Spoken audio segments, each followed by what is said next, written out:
अजय प्रहार चैनल में आपका स्वागत है। हम सबका ध्यान माननीय प्रधानमंत्री जी की स्वच्छता योजना, स्वच्छता परियोजना और स्वच्छता आंदोलन की ओर आकर्षित करते हुए यह बताने का प्रयास कर रहे हैं कि उस पर करोड़ों रुपए खर्च हुए हैं पूरे देश में, इसमें कोई दो राय नहीं। परंतु आप किसी भी कस्बे में जाइए तो सबसे पहले उसके चारों दिशाओं में जहाँ जहाँ से सड़कें निकली हैं, आप जब प्रवेश करते हैं तो आपको उड़ती हुई गंदगी, उड़ते हुए पॉलीथीन के ये सब गंदगी की बदबू, ये परिदृश्य है। आप किसी शहर में जब जाते हैं, चौराहों पर लाल बत्ती होती है और बगल में आपका कचरा ढोता हुआ खुला वाहन और उसके बगल में बिना मास्क के खड़ा हुआ एक स्कूटर, टू व्हीलर का सवारी या ऑटो में बैठी सवारियां कितना कष्ट महसूस करती हैं। ये जो एक दृश्य है, परिदृश्य है, जिससे पीएमओ कम से कम ड्रोन के माध्यम से इन चीज़ों का अध्ययन कर सकता है और करा सकता है। और फिर आप आइए, किसी भी विद्यालय के शौचालयों को देख लीजिए आप, चाहे वो डिग्री कॉलेज के ही क्यों ना हो, चाहे यूनिवर्सिटीज के ही क्यों ना हो, केवल आप सर्वेक्षण कर लीजिए। मेरा दावा है कि 99% शौचालय अपने मानकों में खरे नहीं उतरेंगे। वो आपको प्रवेश करते ही बीमारी तोहफे में देने की स्थिति में है।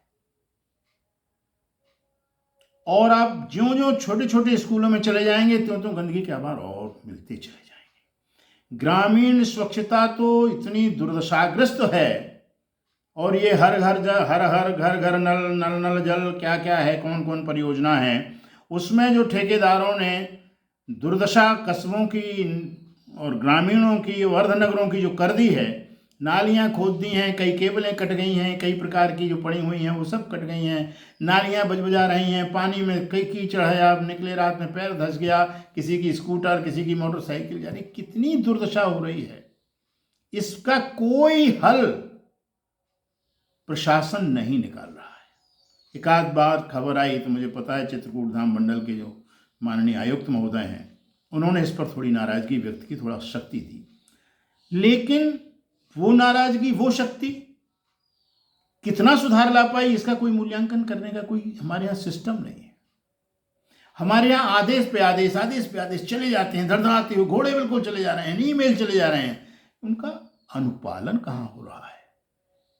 उनसे दुखी किस प्रकार के लोग हैं, जनता कितनी दुखी है, ग्रामीण कितने दुखी हैं, शहरी लोग कितने दुखी हैं, कोई मूल्यांकन नहीं है। आप कोई भी कस्बा देख लीजिए, हर कस्बे की एक ही नक्शा है, सबने चबूतरे बढ़ा लिए हैं और बगल में कम से कम एक दोपहिया इस तरफ, एक दोपहिया उस तरफ, और एक छोटी सी आल्टो भी लेके आप जाएं तो पास नहीं कर सकते। क्या कर रहा है यातायात विभाग? क्यों नहीं उन कुलिये को, लोगों को निर्देश देते हैं कि भैया ये वाहन अपना भीतर रखो। कम से कम एक छोटी सी 6-7 फुट की गली भी नहीं लोग छोड़ना चाहते हैं। ये जो मनोवृत्ति लोगों की है और जो आंख मूंदने की प्रवृत्ति शासन की और प्रशासन की है, इससे कैसे निजात मिलेगी? एक इतना अच्छा आंदोलन माननीय प्रधानमंत्री जी का, उसको सबने मिलकर फेल क्यों कर दिया? इस पर भी चिंतन प्रधानमंत्री के पीएमओ ऑफिस को करना चाहिए कि इतना अरबों रुपए खर्च करने के बाद स्वच्छता में क्या परिवर्तन आया है। पिंक शौचालय, फला शौचालय, चौराहों की शोभा बढ़ा रहे हैं, जब आप जाइए ताला पड़ा है। ये क्या तरीका है?